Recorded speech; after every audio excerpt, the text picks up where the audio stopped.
Ready for a deep dive that might just make you a little paranoid about your tech? Oh, is that a challenge? You can say that.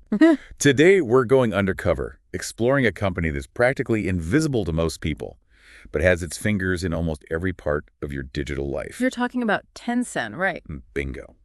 A Chinese tech giant that's quietly become more valuable than Facebook, MasterCard, even Samsung. Yeah, and what's even crazier is they're still relatively unknown in the West. So today's mission, we're pulling back the curtain on Tencent. From their humble beginnings to their global domination, the controversies they faced, and what their growing influence could mean for all of us. Sounds like we've got a lot of ground to cover. Where do we even begin? Well, let's rewind back to 1998 in Shenzhen, China's answer to Silicon Valley.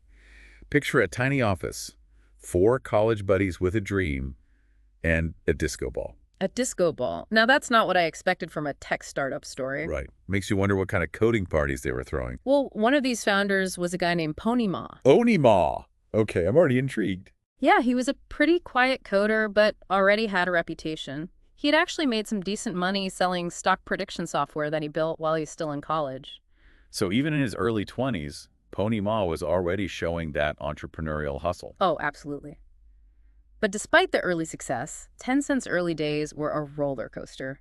They almost went bankrupt and even faced a lawsuit from AOL that could have wiped them out. A lawsuit from AOL, what did they do to get on their radar?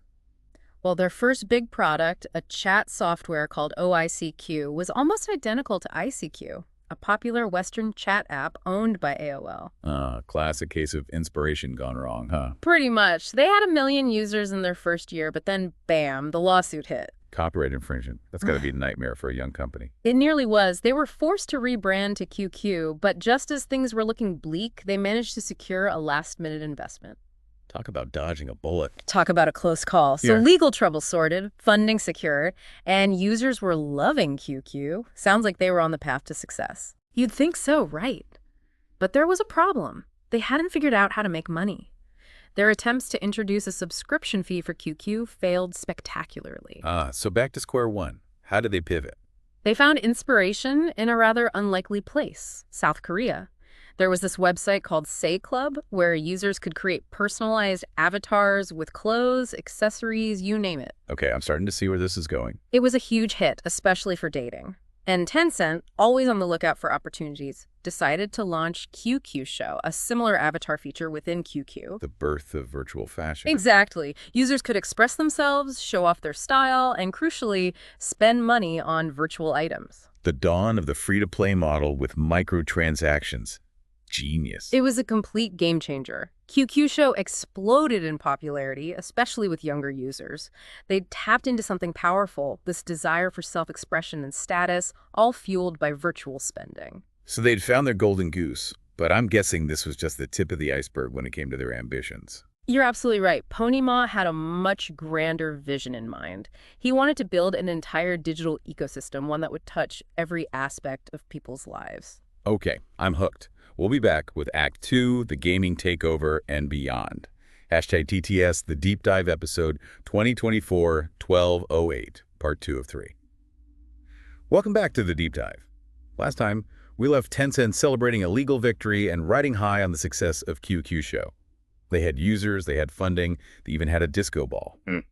But where did they go from there? Well, here's the thing. So Tencent's ambitions were far grander than just dominating the chat landscape in China. Oh, I bet. They had their sights set on something much bigger. Exactly. They were laying the groundwork for a full-blown digital empire, and a key part of that was conquering the world of gaming. So how do they go from chat software to becoming the world's largest gaming company? That's a massive jump. Well, they had a strategy, a multi-pronged approach, you could say. First, they doubled down on what they'd learned from the success of QQ Show, the power of the free-to-play model with microtransactions. The genius of making the game free, but offering those tempting in-game purchases. Precisely. They took this concept and applied it to gaming. Offer free games, but give players the option to buy virtual items, upgrades, you name it. And let's be honest, it's a model that's incredibly profitable. It's everywhere these days, but Tencent was one of the first to really capitalize on it. Oh, they were masters at understanding the psychology of gamers. They knew how to make those in-app purchases feel almost irresistible. So free-to-play was one part of their strategy, but they had another trick up their sleeve, didn't they? You bet. Instead of trying to compete head-to-head with the already established game developers in the West, they came up with a much more cunning plan. Let me guess they decided to buy them out. Not quite, but close. They started by licensing popular Western games and bringing them to China, a market that was notoriously difficult for foreign companies to crack. So they became the gatekeepers, the ones with the connections and the know-how to navigate the Chinese gaming landscape. Exactly. They had the infrastructure, the cultural understanding, the whole package. And as they gained a foothold, they started investing directly in Western game studios, taking ownership stakes. Give me some examples. We're talking big names here, right? Think Riot Games, the creators of League of Legends, one of the most played games globally. Epic Games, the studio behind the phenomenon that is Fortnite. They even took a stake in Activision Blizzard, the publisher of Call of Duty. Wow, that's a serious portfolio. So they were basically playing 4D chess while everyone else was stuck with checkers. And their investment strategy didn't stop there. They went beyond the big studios, pouring money into countless smaller, independent developers, often betting on companies in their early stages and helping them grow. So Tencent became the venture capitalist of the gaming world, funding the next generation of games that would capture our attention and, of course, our wallets. It's a strategy that's paid off massively. They're now the world's largest gaming company by revenue, surpassing traditional giants like Nintendo and Electronic Arts. It's amazing how quickly they rose to dominance. But as we all know, with great power comes great responsibility, or perhaps greater opportunity for control. And that's what we'll delve into in Act 3, the Western Wake-Up Call. Because Tencent's ambitions extend far beyond just gaming, and the implications are a lot more complex than you might think. Hashtag TTS, the Deep Dive episode 2024-1208, part 3 of 3.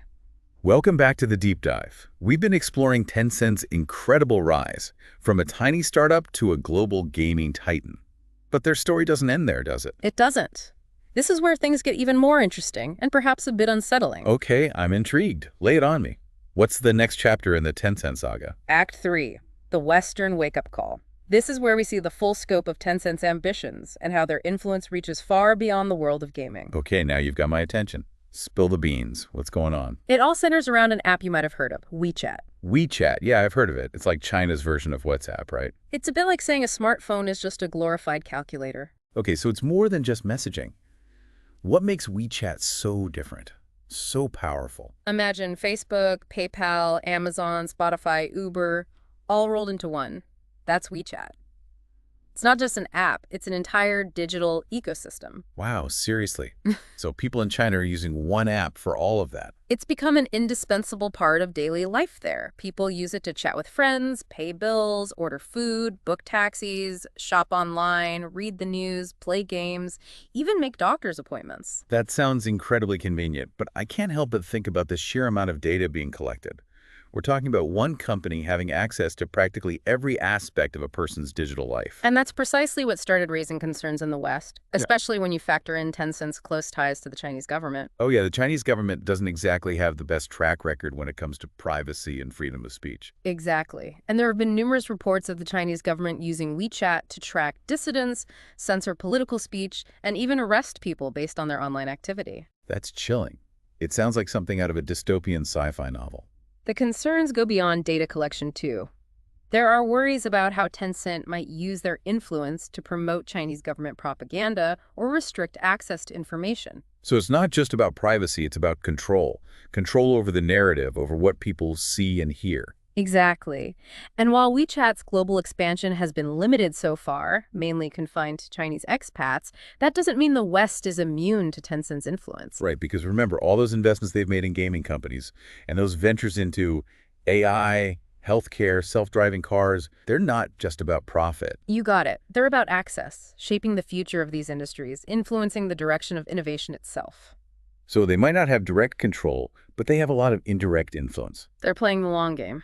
It's a pretty sobering thought. We've gone from cute penguins and virtual avatars to a global tech giant with a reach that extends into almost every corner of our digital lives. And it all ties back to a government known for its control over information. It's a complex situation with no easy answers. It definitely raises a lot of questions. What does it mean for us as individuals, as a society? Those are the questions we all need to be asking. What are we willing to sacrifice for convenience? How much control are we comfortable giving up? This isn't about demonizing Tencent or China. It's about understanding the complexities of the digital world we live in. It's about being aware of the forces at play and making informed choices. Exactly. We need to be critical consumers of technology, and we need to demand transparency from the companies that hold so much power over our lives. So, fellow deep divers, that's it for our exploration of Tencent. It's been a wild ride, hasn't it? From humble beginnings to global domination, from virtual fashion to unsettling questions about privacy and control. We've covered a lot of ground today, but one thing's for sure. The story of Tencent is far from over. It's a story that's still being written, and we all have a role to play in how it unfolds. What are your thoughts? Share your reactions, your concerns, your hopes. This isn't just about Tencent, it's about the future of technology and the kind of digital world we want to create. Thanks for joining us on the Deep Dive. Stay curious, stay informed, and keep diving deeper. Don't forget to subscribe for more deep dives into the forces shaping our world.